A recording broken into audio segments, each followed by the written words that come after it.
चलिए student start करते हैं जहां पे हमने पिछली बार छोड़ा था। तो पिछली बार हम ह्यूमन हार्ट से रिलेटेड क्वेश्चन आंसर्स डिस्कस कर रहे थे। तो आइए नेक्स्ट क्वेश्चन देखते हैं। नेक्स्ट क्वेश्चन है amongst arteries and veins which of them have denser और थिकर वॉल्स। क्वेश्चन है arteries and veins which of them have thicker walls।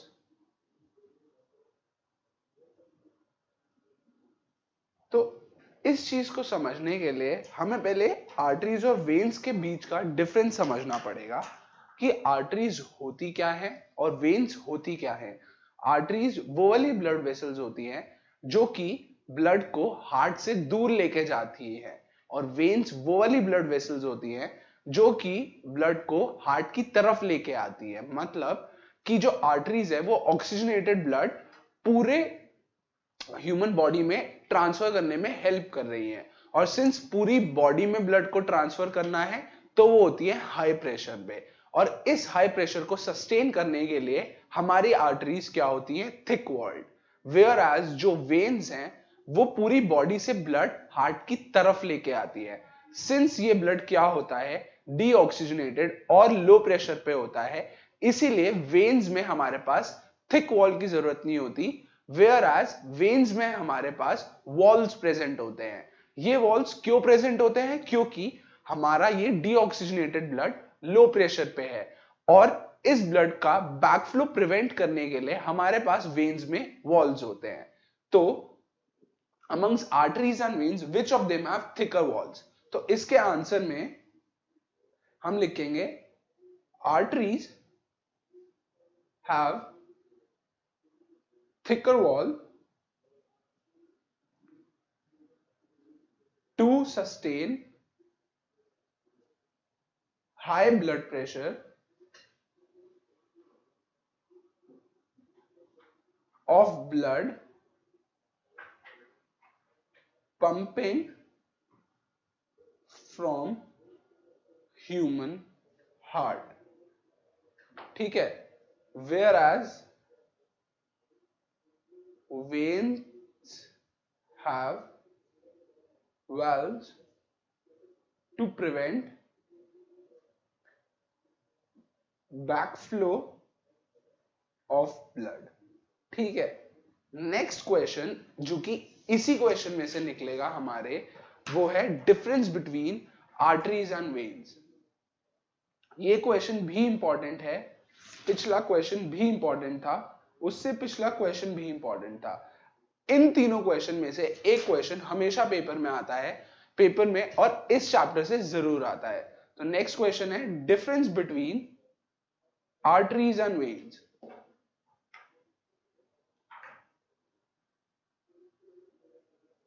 ठीक है, अब इस डिफरेंस को टैबुलर फॉर्म में लिखेंगे। हमें पहले कॉलम में आर्टरीज के बारे में लिखेंगे, दूसरे कॉलम में वेन्स के बारे में लिखेंगे। ठीक है, तो जैसा कि मैंने आंसर से पहले एक्सप्लेन किया था, arteries help to bring blood towards our heart. Arteries blood को हार्ट की तरफ लाने में हेल्प करती है।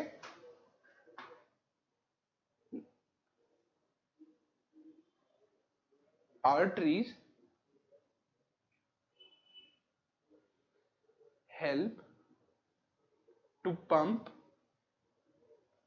blood away from the heart।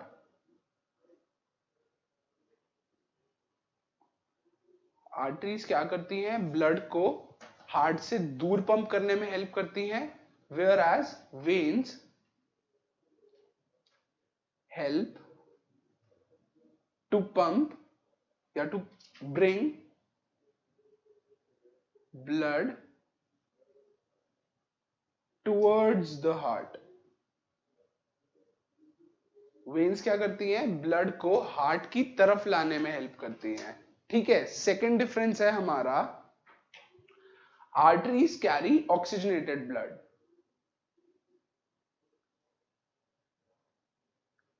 Oxygenated blood, arteries में जो ब्लड होता है उसमें ऑक्सीजन का कंटेंट ज्यादा होता है या उसमें कार्बन डाइऑक्साइड कम होती है।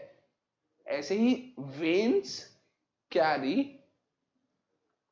डीऑक्सीजनेटेड,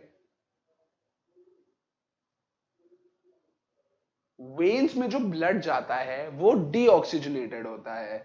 ठीक है। आर्टरीज में क्या होती हैं, थिक वॉल्स होती हैं।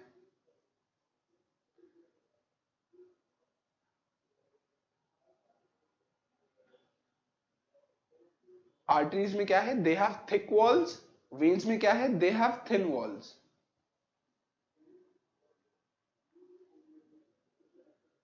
जो नेक्स्ट डिफरेंस है हमारा, दे डोंट हैव वाल्व्स।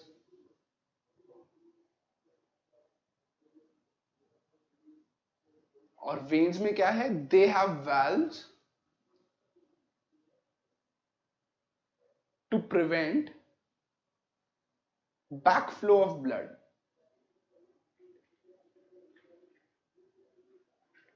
ठीक है। आर्टरीज में हमारे पास वाल्व्स नहीं होते, वेन्स में हमारे पास वाल्व्स होते हैं। और वेन्स में वाल्व्स क्यों होते हैं, ब्लड के बैकफ्लो को प्रिवेंट करने के लिए। इसके बाद जो हमारे पास लास्ट डिफरेंस है वो है blood is transmitted at high pressure, क्योंकि इस ब्लड को हार्ट पंप कर रहा है। और वेन्स में blood is transmitted at lower pressure. मतलब अब सिंस वो ब्लड पूरी बॉडी से घूम फिर के आ गया तो ये ब्लड का लो प्रेशर होता है। तो ये हमने इस टेबल में डिस्कस किया आर्टरीज और वेन्स के बीच में सारे डिफरेंसेस। अब जो हम नेक्स्ट पढ़ने वाले हैं, हम पढ़ेंगे बीपी, ब्लड प्रेशर होता क्या है। कि जब भी किसी भी हमारे घर में दादा दादी को बीपी देखते हैं तो उसमें 3 रीडिंग आती है। वो 3 रीडिंग होती है सिस्टोलिक, दूसरी रीडिंग होती है डायस्टोलिक और तीसरी रीडिंग होती है पल्स। तो ये तीनों रीडिंग होती क्या है, ये तीनों रीडिंग हमें डिफरेंट डिफरेंट चीजें बताती हैं। किसकी, हमारे हार्ट की पंपिंग की। तो जो सबसे एंड वाली रीडिंग होती है, मैं आपको बीपी के मशीन का रफ स्केच बना के दिखाता हूं। अगर ये हमारे बीपी की मशीन है, यहां पे स्टार्ट बटन है और यहां पे स्क्रीन जो हमें रीड करके दिखाती है, तो ये जो 3 रीडिंग आती है, पहली रीडिंग होती है सिस्टोलिक जिसे SY से रिप्रेजेंट कर सकते हो। सेकंड रीडिंग होती है डायस्टोलिक जिसे DY से रिप्रेजेंट कर सकते हो। और थर्ड रीडिंग होती है हमारी पल्स। तो ये तीनों रीडिंग होती क्या है,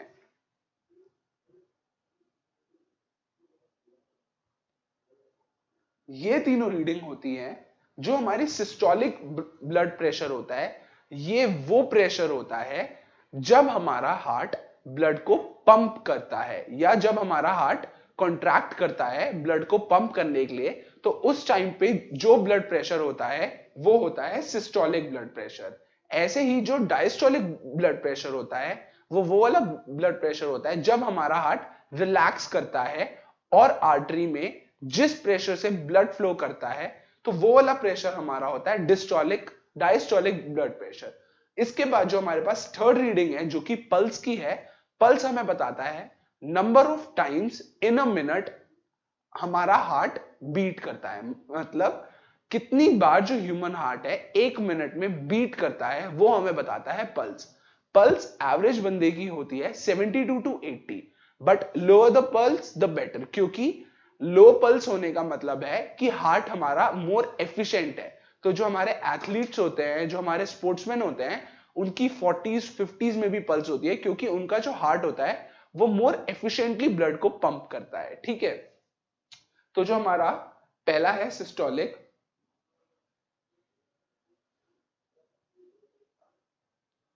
दूसरा है हमारा डायस्टोलिक, तीसरा है हमारा पल्स। इनके बारे में एक एक लाइन ही लिखेंगे क्योंकि ये इतनी बार पूछा नहीं जाता। तो सिस्टोलिक होता है blood pressure at which heart pumps blood in artery in contraction। मतलब जब हमारा हार्ट कॉन्ट्रैक्ट हो रहा है उस टाइम पे जो आर्टरी में ब्लड प्रेशर है वो है हमारा सिस्टोलिक बीपी। डायस्टोलिक वो वाला बीपी है blood pressure at which heart relaxes. ये किसमें? आर्टरी में। मतलब जब हार्ट रिलैक्स्ड है उस टाइम पे जो हमारी आर्टरी में ब्लड प्रेशर है वो है डायस्टोलिक ब्लड प्रेशर। ये दोनों हम किससे मेजर करते हैं? ये हम इसके जो यूनिट होते हैं वो होते हैं एमएम पर एचजी। तो जो हमारा यहाँ पे प्रेशर मीटर होता है उसमें मर्क्यूरी डला होता है। तो ये हमारे फिजिक्स का पार्ट है। तो अभी हम बायो पे ही फोकस करेंगे। अब जो पल्स होती है ये होती है number of times the heart pumps blood in a minute। ठीक है, एक मिनट में हमारा हार्ट कितनी बार ब्लड पंप करता है वो होती है पल्स। तो इसी से रिलेटेड अब जो हमारे पास क्वेश्चन आएगा वो क्वेश्चन है what is pulse, is lower pulse better.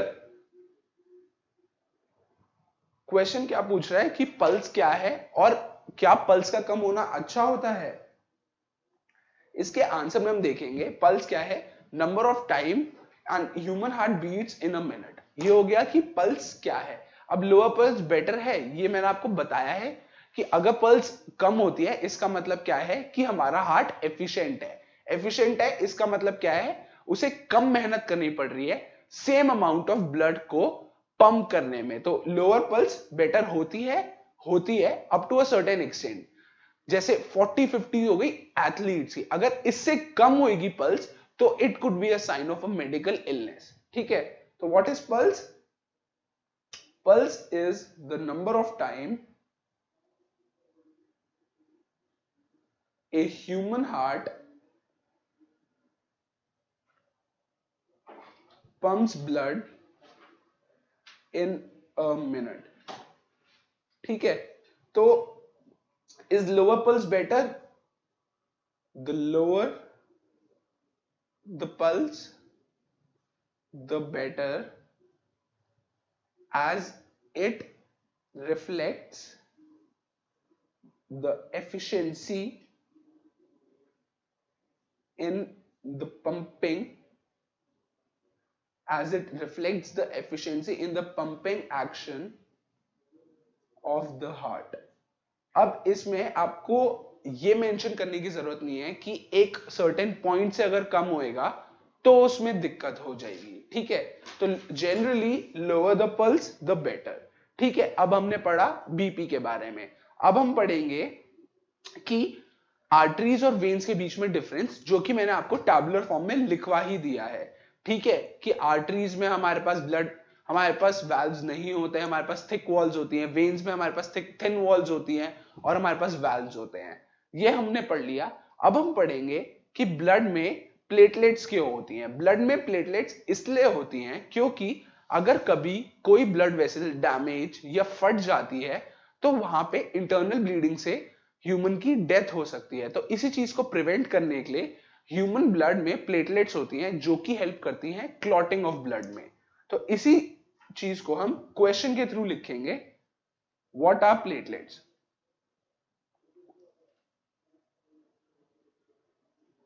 ठीक है, व्हाट आर प्लेटलेट्स, आंसर में platelets are present to help in the clotting of blood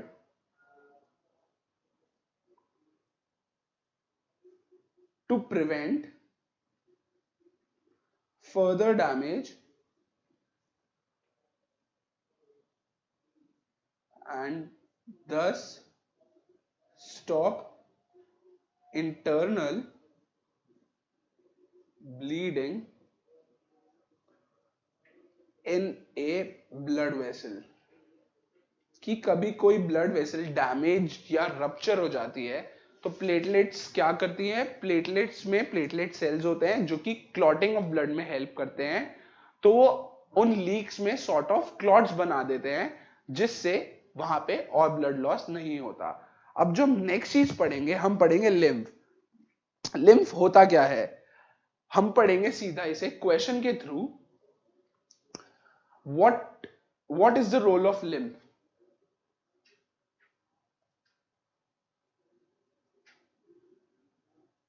ठीक है, अब लिम्फ क्या होता है, एक नेटवर्क होता है, टिश्यूज और कैपिलरीज इन सब का नेटवर्क होता है जो कि हमें लिम्फ के ट्रांसपोर्ट करने में हेल्प करता है।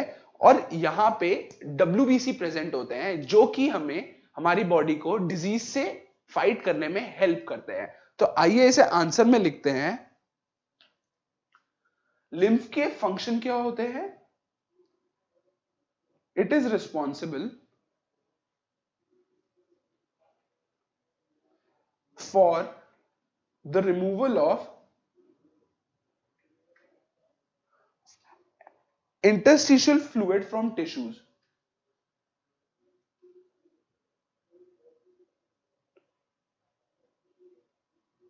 Interstitial fluid from tissues,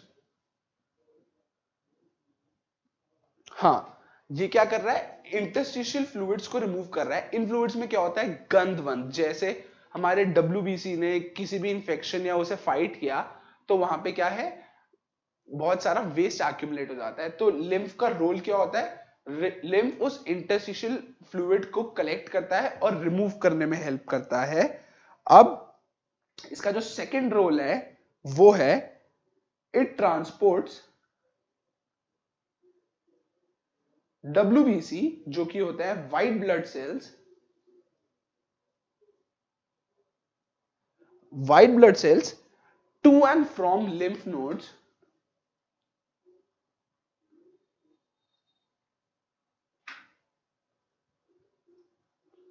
to the bones. ठीक है, अब अगर आप हायर स्टडीज करेंगे तो उसमें आप पूरा लिम्फ और लिम्फ नेटवर्क के बारे में पढ़ेंगे। इस लेवल पे इस चैप्टर के हिसाब से इतना बहुत है कि लिम्फ के दो रोल्स या दो फीचर्स क्या हो गए, वो डब्ल्यूबीसी ट्रांसमिट करने में हेल्प करता है और दूसरा क्या है, इंटरस्टिशियल फ्लूइड को रिमूव करने में हेल्प करता है, या जो वेस्ट डिस्पोजल है, वेस्ट मैनेजमेंट में हेल्प करता है। ठीक है, अब जो हम नेक्स्ट टॉपिक पढ़ेंगे इस चैप्टर का वो है ट्रांसपोर्टेशन इन प्लांट्स। इससे पहले हमने क्या पढ़ा, हमने पढ़ा ट्रांसपोर्टेशन टेशन इन ह्यूमंस पढ़ा था हमने। अब ह्यूमंस क्या है, कॉम्प्लेक्स ऑर्गेनिजम्स हैं। अब हम ह्यूमंस की जगह क्या पढ़ रहे हैं, प्लांट्स। प्लांट्स क्या है, सिंपलर ऑर्गेनिजम्स हैं as compare to humans, but ये यूनिसेलुलर ऑर्गेनिजम्स की तरह भी सिंपलर नहीं है, मतलब इनमें भी अपनी कॉम्प्लेक्सिटी है। क्योंकि प्लांट्स, अगर आप ट्रीज और डिफरेंट डिफरेंट प्लांट्स की बात करो, इनमें भी थाउजेंड्स या मतलब millions of different different varieties हैं, जिसकी वजह से हर प्लांट ने कुछ ना कुछ अडेप्ट किया हुआ है अपने हिसाब से, अपनी इन्वायरमेंट के हिसाब से। तो हम जो पढ़ने वाले हैं, हम एक बेसिक स्ट्रक्चर पढ़ने वाले हैं कि प्लांट में जो ट्रांसपोर्टेशन होता है फूड, वाटर, न्यूट्रिएंट्स का, वो कैसे होता है और किन प्रोसेस के द्वारा होता है। तो पहली बात जो हम इसमें देखेंगे कि ह्यूमंस में हम मोबाइल होते हैं, मतलब हम हिल डुल सकते हैं, वेयर एज प्लांट्स के होते हैं स्टेशनरी होते हैं, प्लांट्स फिक्स्ड होते हैं। इसीलिए प्लांट्स की जो एनर्जी रिक्वायरमेंट है वो कम है एज कंपेयर टू ह्यूमंस। तो इसीलिए जो ट्रांसपोर्टेशन का प्रोसेस होएगा वो प्लांट्स में क्या होएगा, कम एफिशिएंट होएगा एज कंपेयर टू ह्यूमंस। क्यों? क्योंकि ह्यूमंस में एनर्जी ज्यादा चाहिए थी, इसलिए ज्यादा एनर्जी रिक्वायरमेंट्स को फुलफिल करने के लिए हमें ज्यादा एफिशिएंट प्रोसेस चाहिए था और हम उसी हिसाब से इवॉल्व हुए। तो जो पहला पॉइंट है वो है plants are stationery,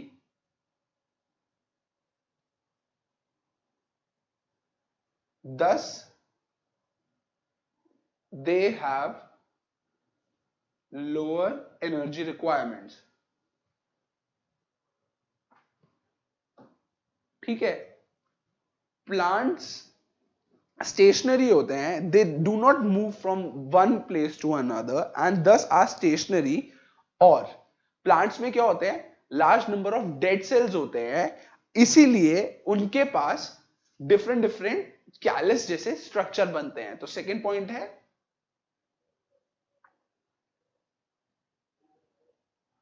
number of dead cells. ठीक है, पहला था कि प्लांट स्टेशनरी होते हैं इसलिए उनकी एनर्जी रिक्वायरमेंट्स कम होती है. दूसरा है कि दे हैव डेड सेल्स, दस लो ट्रांसपोर्टेशन रिक्वायरमेंट्स. क्योंकि कम सेल्स को फीड करना है, बहुत सारे मरे हुए सेल्स हैं, इसीलिए उनके पास क्या है, लो ट्रांसपोर्टेशन रिक्वायरमेंट्स है. ठीक है, अब जो हम ट्रांसपोर्टेशन इन प्लांट्स में पढ़ने वाले हैं उसमें हम जो मेन चीज पढ़ने वाले हैं वो हम पढ़ने वाले हैं ट्रांसपोर्टेशन ऑफ वाटर. और उसके बाद जो हम पढ़ेंगे transportation of nutrients and food.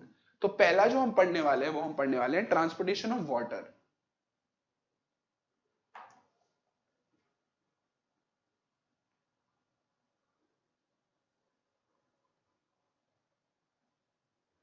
अब ट्रांसपोर्टेशन ऑफ वाटर में जो हम पढ़ने वाले हैं वो हम पढ़ने वाले हैं कि प्लांट्स में वाटर कैसे ट्रांसपोर्ट होता है. तो इस चीज को समझने के लिए हम सबको पता है कि प्लांट्स अपनी रूट से पानी एब्जॉर्ब करते हैं, मतलब वो ग्राउंड से पानी एब्जॉर्ब कर रहे हैं थ्रू सॉइल. अब ये जब पानी एब्जॉर्ब हो जाता है सॉइल से, इस पानी को कहां पे ट्रांसफर करना है, हमें हमें लीव्स में करना है, जहां पे थ्रू फोटोसिंथेसिस प्लांट फूड को प्रिपेयर करेगा. अब रूट्स में पानी कैसे एब्जॉर्ब होता है, रूट्स में पानी एब्जॉर्ब होता है थ्रू ऑस्मोसिस. मतलब अब हमने ऑस्मोसिस छोटी क्लासेस में पढ़ा हुआ है. ऑस्मोसिस में क्या होता है, प्रेशर डिफरेंस क्रिएट होता है और एक बीच में सेमी परमेबल मेम्ब्रेन होती है जिसकी वजह से पानी या कोई भी चीज या कोई भी सब्सटेंस एब्जॉर्ब करते हैं. तो ऐसे ही प्लांट्स ऑस्मोसिस के थ्रू रूट्स में पानी एब्जॉर्ब करते हैं और उसके बाद इस पानी को प्लांट्स ट्रांसपिरेशन के थ्रू लीव्स तक पहुंचाते हैं. तो आइए देखते हैं ट्रांसपोर्टेशन ऑफ वाटर. पहला point, plants absorb water from roots through soil. ठीक है, पहला इन्होंने वाटर एब्जॉर्ब किया रूट से सॉइल के थ्रू. This water also has several nutrients along with it. जैसे हमारे पास सॉल्ट्स हो गए, मिनरल्स हो गए, मतलब सिर्फ पानी एब्जॉर्ब नहीं करता, सॉल्ट्स, मिनरल्स, डिफरेंट डिफरेंट चीजें भी एब्जॉर्ब करता है एक प्लांट अपने रूट से ड्यूरिंग वाटर एब्जॉर्प्शन. अब ये होता कैसे है,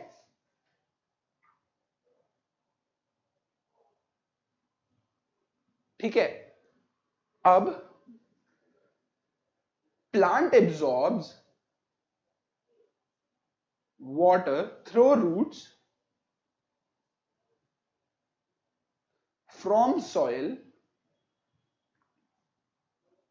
through osmosis. ऑस्मोसिस हमने छोटी क्लासेस में डिस्कस किया हुआ है, इसलिए मैं ऑस्मोसिस का जो कंसेप्ट है दोबारा उस डिटेल में नहीं घुसूंगा. प्लांट्स रूट से जो पानी एब्जॉर्ब करते हैं वो ऑस्मोसिस के थ्रू करते हैं.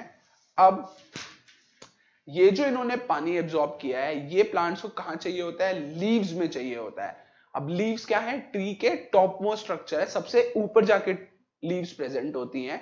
अब इन लीव्स तक वो पानी कैसे पहुंचेगा, तो अब हम पढ़ते हैं लीव्स तक पानी कैसे पहुंचता है. लीव्स तक पानी पहुंचता है, how is water transmitted to the leaves of plant.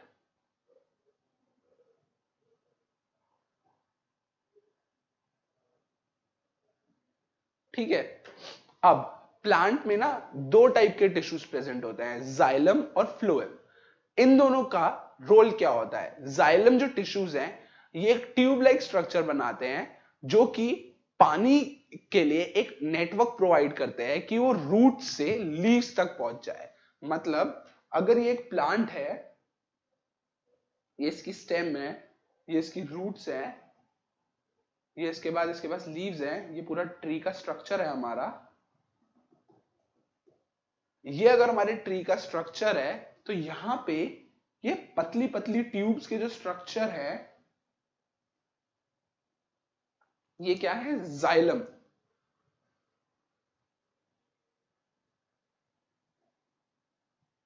ये जो जाइलम टिश्यूज हैं ये पतली पतली ट्यूब के स्ट्रक्चर बनाते हैं जो कि रूट से लीव्स तक पानी को ट्रांसफर करने में हेल्प करते हैं। ठीक है, तो how is water transmitted to the leaves of the plant?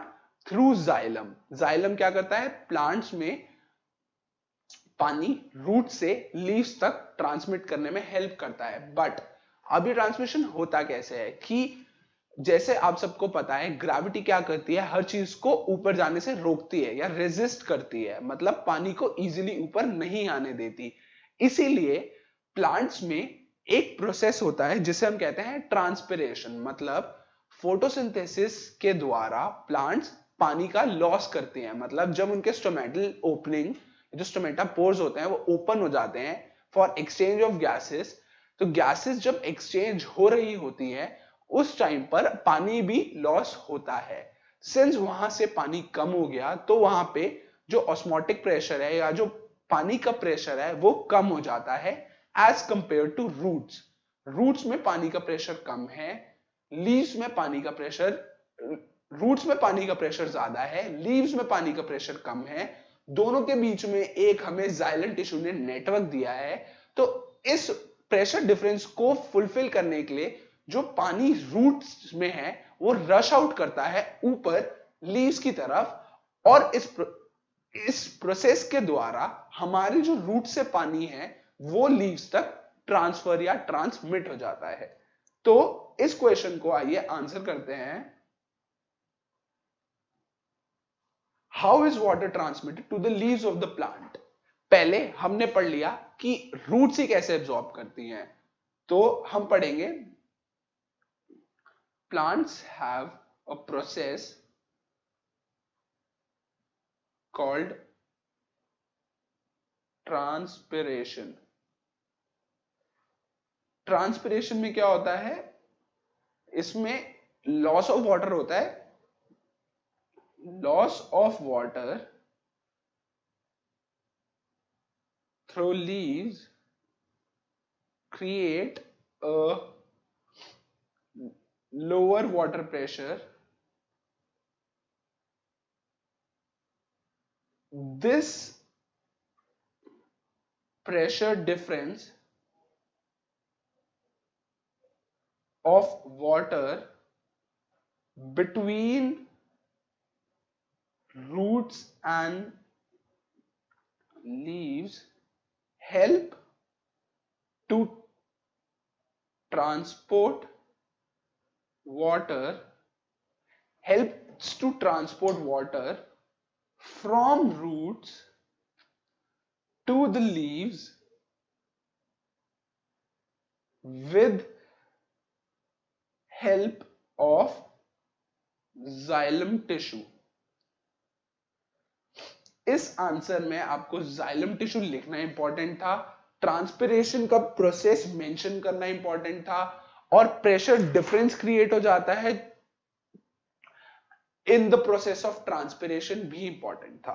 तो ये क्वेश्चन भी इंपॉर्टेंट टाइप क्वेश्चंस में आता है पेपर में। क्यों? क्योंकि इसमें आपको डीप नॉलेज होनी चाहिए कि पानी कैसे, कहां से रूट से लीव्स तक कैसे ट्रांसफर होता है इन अ प्लांट। ठीक है, अब हमने पढ़ लिया कि पानी कैसे ट्रांसफर होता है रूट से लीव्स में। दो प्रोसेसेस के थ्रू होता है, ऑस्मोसिस और ट्रांसपिरेशन। ट्रांसपिरेशन में हमारे पास जाइलम टिश्यू का भी यूज होता है, जाइलम टिश्यू का भी यूज होता है। इसके बाद हम पढ़ेंगे कि how is food and other nutrients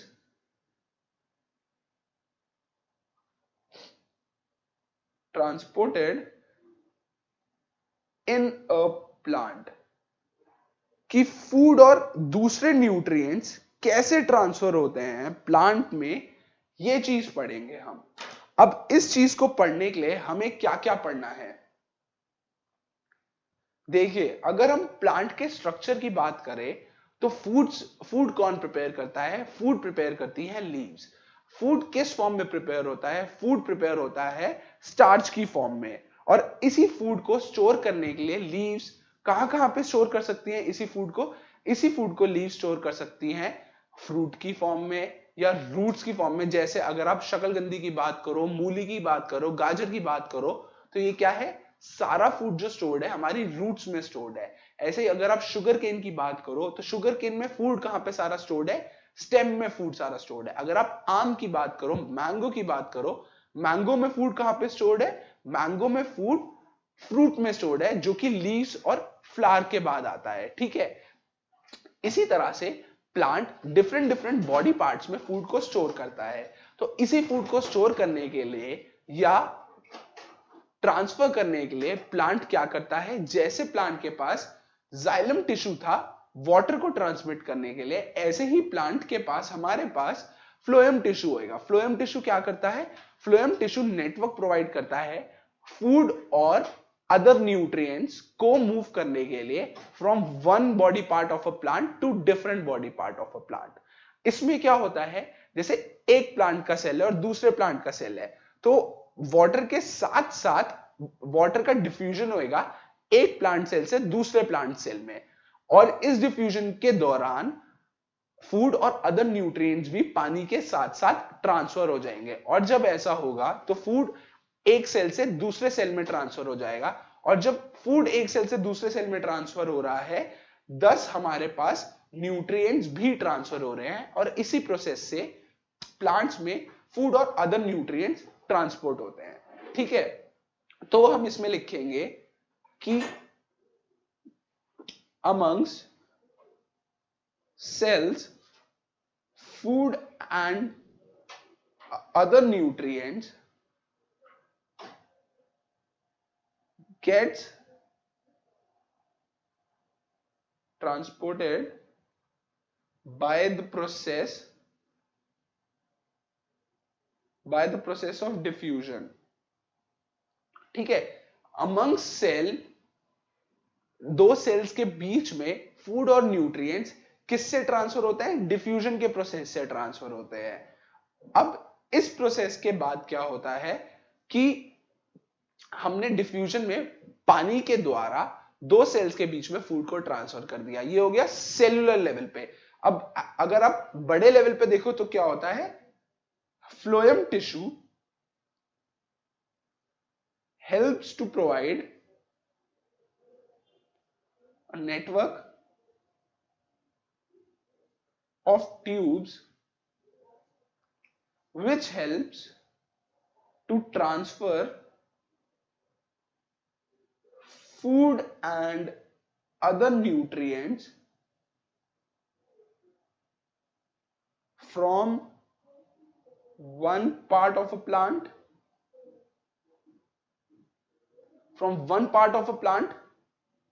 to the other, ठीक है। अब हमारे पास फ्लोएम टिश्यू क्या करता है, हेल्प करता है फूड को ट्रांसफर करने में एक पार्ट से दूसरे पार्ट पे।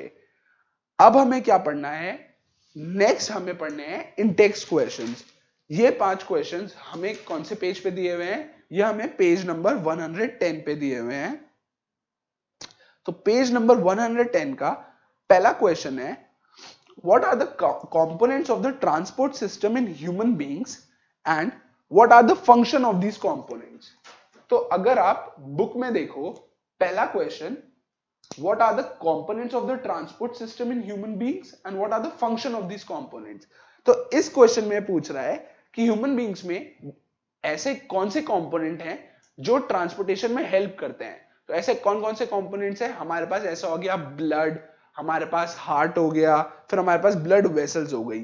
तो ये तीनों कंपोनेंट्स हमें क्या करते हैं, ब्लड को ट्रांसफर करने में हेल्प करते हैं, या हमें डिफरेंट डिफरेंट चीजों को ट्रांसपोर्ट करने में हेल्प करते हैं। अब हमें इसके फंक्शंस को आंसर करना है, what are the function of this components. तो आइए आंसर लिखते हैं।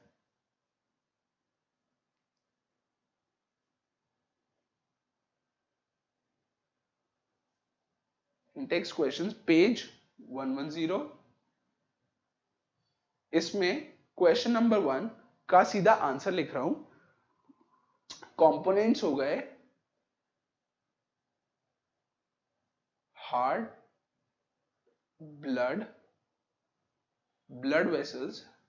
अब ब्लड वेसल्स में क्या क्या आ जाएगा, कैपिलरीज, वेन्स, आर्टरीज। ठीक है, पहले हार्ट का रोल डिस्कस करते हैं। The role of the heart is to pump blood to each and every cell of our body। ठीक है, हार्ट क्या करता है, ब्लड को पंप करने में हेल्प करता है to each and every part of our body. ठीक है, अगर इसमें और डिटेल ऐड करनी है तो आप ऐड कर सकते हो। It has 4 chamber to do this process to maximize the efficiency of this process. ठीक है, नेक्स्ट जो हमने डिस्कस किया है, नेक्स्ट हमने बोला ब्लड। ब्लड क्या है, it helps to transport oxygen, nutrients, WBC white blood cells जो कि फाइट करते हैं diseases, carbon dioxide from one body part to another. इसके बाद जो थर्ड चीज हमने डिस्कस की वो थी ब्लड वेसल्स। ब्लड वेसल्स क्या करते हैं, 1 2 3। ब्लड वेसल्स क्या करती हैं, जैसे आर्टरीज, कैपिलरी, वेन्स हो गई, ये करती है या तो ब्लड को हार्ट की तरफ ला रही है या हार्ट से दूर लेके जा रही है। और अब एक बड़ी आर्टरी जैसे रोटा हो गई, वो छोटे छोटे सेल्स तक नहीं जा सकती, तो कैपिलरीज क्या होती है, एक आर्टरी थाउजेंड्स ऑफ छोटी छोटी ब्लड वेसल्स में डिवाइड हो जाती हैं, जिससे वो छोटे छोटे इंडिविजुअल सेल्स तक पहुंच जाए। तो ऐसे ही कैपिलरी आर्टरीज को हेल्प करती है ब्लड सप्लाई करने में। तो ब्लड वेसल्स क्या हो गई, जैसे आर्टरीज,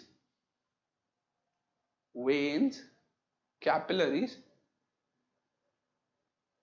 दे क्या करती हैं, they help to transport blood from and to the heart.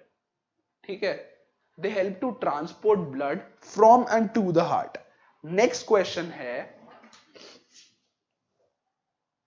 Question 1 done. Why is it necessary to separate oxygenated and deoxygenated blood in mammals and bird? अगर आप इस क्वेश्चन का आंसर देखें तो ये चीज मैंने ऑलरेडी डिस्कस की हुई है कि मैमल्स और बर्ड में 4 चेम्बर्ड हार्ट होता है, जिसमें हमारी एनर्जी रिक्वायरमेंट ज्यादा होती है, और उसी एनर्जी रिक्वायरमेंट को फुलफिल करने के लिए हमें 4 चेम्बर्ड हार्ट चाहिए होता है, जिससे ऑक्सीजनेटेड और डीऑक्सीजनेटेड ब्लड आपस में मिक्स नहीं हो। और जब ये ब्लड मिक्स नहीं होंगे तो हमारी जो पंपिंग एफिशिएंसी है वो मैक्सिमम होगी, जिससे हमारी एनर्जी रिक्वायरमेंट्स फुलफिल होंगी। तो आइए आंसर 2 लिखते हैं। Mammals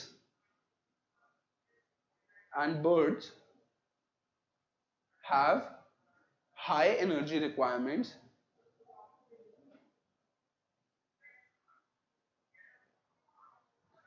like regulating body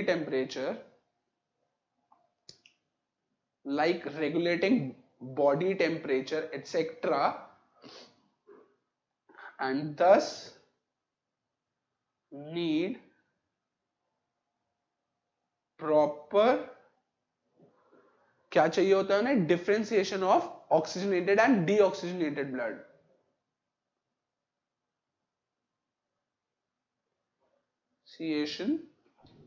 of oxygenated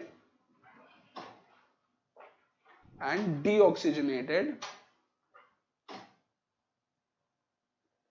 अब आर्टरीज और वेन्स को क्या चाहिए, मैमल्स एंड बर्ड्स को क्या चाहिए होता है, हाई एनर्जी रिक्वायरमेंट चाहिए होती है। क्यों? बॉडी टेम्परेचर रेगुलेट करने के लिए। इसीलिए उन्हें क्या चाहिए होती है, ऑक्सीजनेटेड और डीऑक्सीजनेटेड ब्लड मिक्स नहीं हो। 10 mammals and birds have 4 chambered heart to increase pumping efficiency.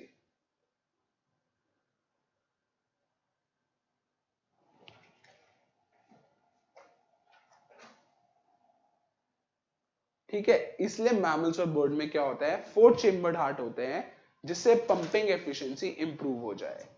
Next question जो है हमारा वो है, what are the components of transport system in highly organized plants.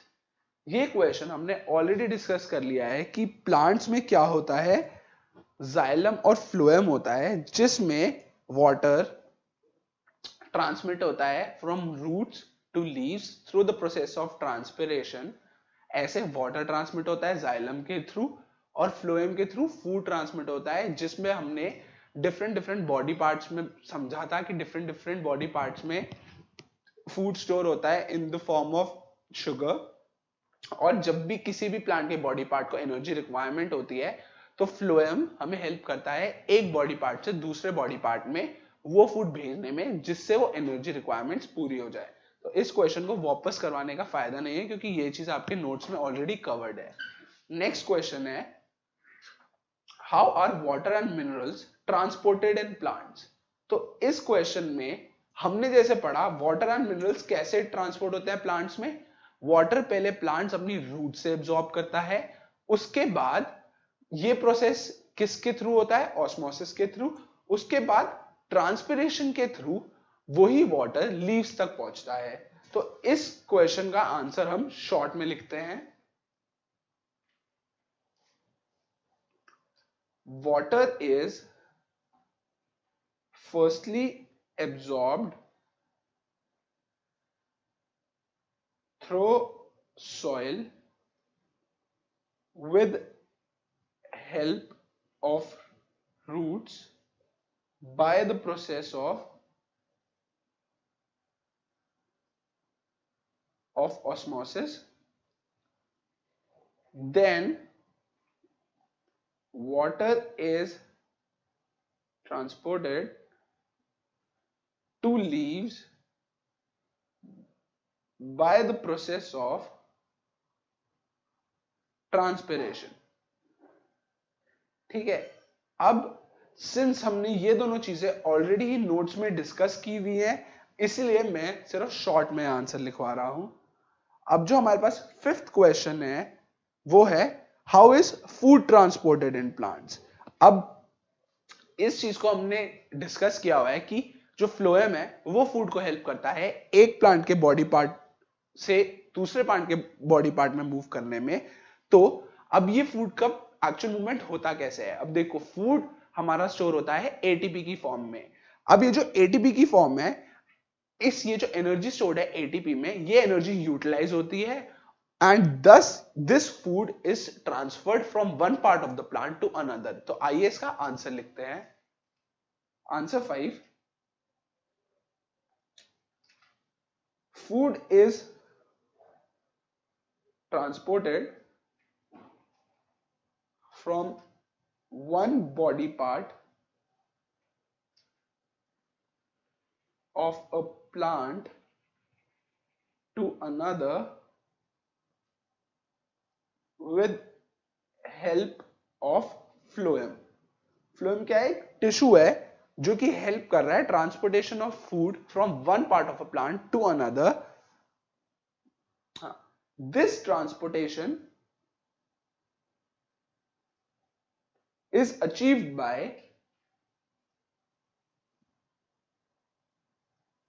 utilizing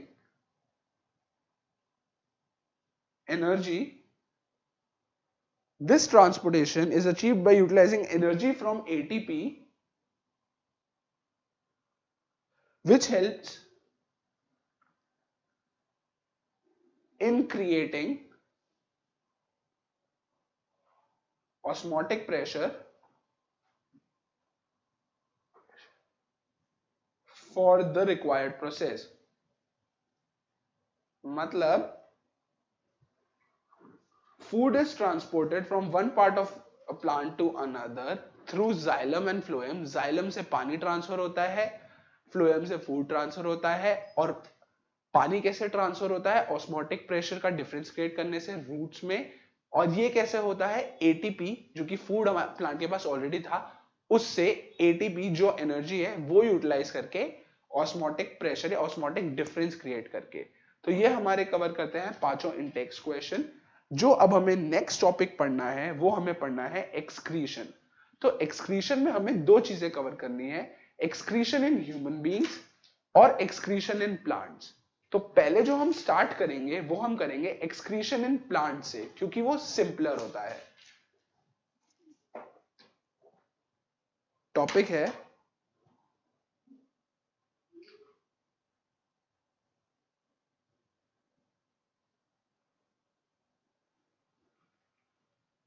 ठीक है। एक्सक्रीशन इन प्लांट्स में क्या क्या पढ़ना है हमें? एक्सक्रीशन इन प्लांट्स में हमें यह देखना है कि प्लांट्स अपना वेस्ट कैसे एक्सक्रीट आउट करते हैं, मतलब प्लांट्स के पास जो भी वेस्ट जनरेटेड होता है वो बाहर कैसे निकलता है। तो इस चीज को समझने के लिए हमें पहले यह देखना पड़ेगा कि प्लांट्स में वेस्ट होता क्या है। जैसे फोटोसिंथेसिस में प्लांट को क्या चाहिए होती है? कार्बन डाइऑक्साइड चाहिए होती है और ऑक्सीजन नहीं चाहिए होती।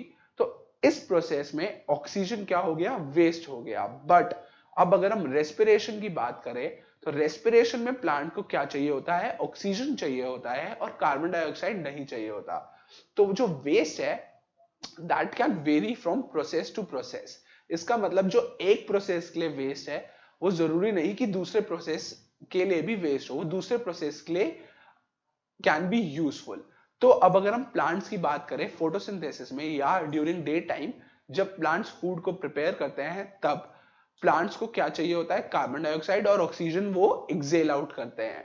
तो इस केस में oxygen is a waste and this waste is exposed या is disposed of through stomata, जो कि लीव्स में प्रेजेंट होता है। मतलब स्टोमेटल पोर्स ओपन होते हैं और इन पोर्स से ऑक्सीजन बाहर निकल जाती है, जिसके थ्रू प्लांट्स अपना वेस्ट एक्सक्रीट आउट कर देते हैं, बाहर निकाल देते हैं। तो ये था पहला केस जिसमें प्लांट्स अपना वेस्ट बाहर निकाल देते हैं। अब दूसरा केस जिसमें प्लांट्स को और क्या क्या वेस्ट निकालना होता है। अब जैसे अगर प्लांट्स की रूट्स ने एक्सेस वाटर एब्जॉर्ब कर लिया तो वो एक्सेस वाटर प्लांट्स अपनी लीव्स के थ्रू ट्रांसपिरेशन से बाहर निकाल सकते हैं। मतलब कि लीव्स के थ्रू जो वाटर लॉस होता है उससे प्लांट्स एक्स्ट्रा वाटर को एक्सक्रीट आउट कर सकते हैं। तो पहला हमारा हो गया कि ऑक्सीजन प्लांट ने बाहर निकाल दिया। दूसरा हमारा हो गया प्लांट ने एक्स्ट्रा वाटर बाहर निकाल दिया, एक्सक्रीट आउट कर दिया। तीसरा जो प्लांट करता है, जैसे डेड सेल्स हो गए, वो प्लांट के सेल्स में वैक्यूल्स की तरह भी प्रेजेंट हो जाते हैं या एक्यूमुलेट हो जाते हैं। तो तीसरा इस तरह से प्लांट अपना वेस्ट एक्सक्रीट आउट करता है। चौथा, प्लांट्स में रूट्स के थ्रू भी some nutrients and minerals excrete out हो जाते हैं जो प्लांट को चाहिए नहीं होते। तो ये था हमारा चौथा मेथड जिससे प्लांट्स अपना वेस्ट एक्सक्रीट आउट करते हैं। पांचवा मेथड जो हमारा है, प्लांट्स में जो डेड लीव्स होती हैं उनमें भी वेस्ट एक्यूमुलेशन हो जाती है और जब ये लीव्स फॉल आउट करती हैं तो उसके साथ साथ जो वेस्ट है वो भी एक्सक्रीट आउट हो जाता है। तो आइए एक्सक्रीशन इन प्लांट्स में ये सारे मेथड्स हम लिख लेते हैं। तो पहला मेथड क्या था हमारा? एक्सचेंज ऑफ गैसेस में oxygen is excreted out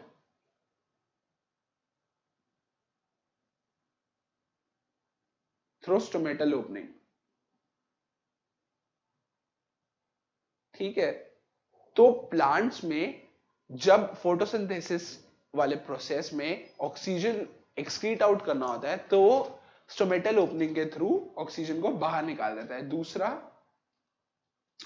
excess water is released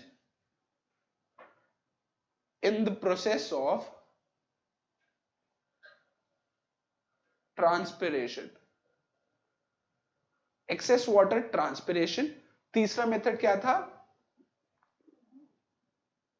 through dead leaves and vacuoles in cells. मतलब डेड लीव्स में वेस्ट एक्यूमुलेट कर देता था प्लांट, या वैक्यूल सेल में क्रिएट कर देता था, जिससे वो वेस्ट एक्सक्रीट आउट हो जाता है। जब लीव्स गिरती हैं तो उसके साथ साथ वेस्ट गिर जाता है। चौथा मेथड क्या था? Sometimes plant also excrete out waste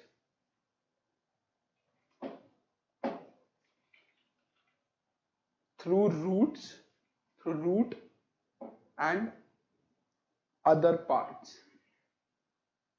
मतलब जो हमने लास्ट मेथड पढ़ा, इसमें प्लांट जो वेस्ट है वो रूट्स के थ्रू भी निकाल देता है। जैसे उसके पास कोई न्यूट्रिएंट्स है, मिनरल्स हैं जो उसके लिए यूजफुल नहीं है, और वो लीव्स के थ्रू भी नहीं निकाल पा रहा थ्रू ट्रांसपिरेशन, तो वो रूट्स के थ्रू निकल जाता है and are released back in soil through this process.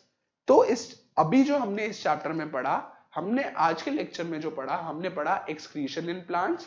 इससे पहले हमने सारे इंटेक्स क्वेश्चंस डिस्कवर किए, और हमने पढ़ा ट्रांसपोर्टेशन इन प्लांट्स, जिसमें हमने पढ़ा कि फूड कैसे ट्रांसपोर्ट होता है और वाटर कैसे ट्रांसपोर्ट होता है। अब जो हम नेक्स्ट वीडियो लेक्चर में पढ़ेंगे, हम पढ़ेंगे एक्सक्रीशन इन ह्यूमन बींग्स। उस वीडियो में हम उस चीज के ऊपर फोकस करेंगे कि ह्यूमन बींग्स अपना वेस्ट कैसे एक्सपोज आउट करते हैं, और वो किस किस टाइप का वेस्ट होता है, और उसके बाद हम फाइनली इस चैप्टर को एंड करेंगे विद अ बैक एक्सरसाइज। तो थैंक यू फॉर लिसनिंग। अगर आपको इस चैप्टर में कोई भी डाउट हो तो आप कमेंट या चैट बॉक्स में हमसे पूछ सकते हैं। थैंक यू, होप आपको समझ में आया होगा।